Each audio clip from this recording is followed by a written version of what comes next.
Will I engage in having a pint or Taoiseach, please. Taoiseach, a pint in a pub is a healthier pint. There's a social dimension and crucially there's a referee. Government policy over recent years is actually hurting rural pubs. 150 pubs on average are closing every year, and that's 2,000 pubs over the last 20 years have closed.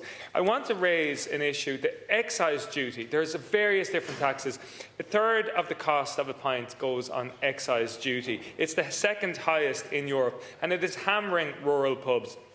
Rural pubs are the epicentre of our communities. They're not just local businesses, they're the heart of where fundraising happens. They are the epicentre, the focal point, the pivot point in our communities. I know of a local publican, Taoiseach, who dispensed eye drops into his local bachelor over many, many years before he died. That is what the rural pub is in Ireland. The VFI are seeking a modest 40% rebate on excise duty, and I would ask you, Taoiseach, to engage with them and reduce the cost of excise so we protect rural pubs. I do take your point about socialisation being good for you.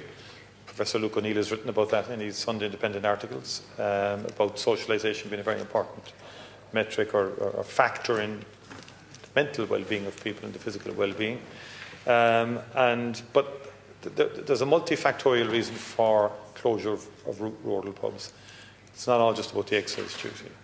There's other factors. Society is changing, particularly when family-owned pubs. When the person retires, very often a younger generation don't want to necessarily take over the pub because the way the economy is, full-time employment and so on like that. So thank you, Taoiseach. Deputy Mairead Farrell, I'm just saying the kind of reality is we're all familiar with it, Deputy, you know, but we've all enjoyed a pint. Thank you, Taoiseach. Deputy Mairead Farrell. Will I engage in having a pint or Taoiseach, please. Deputy Mairead we always engage with the VFI and others.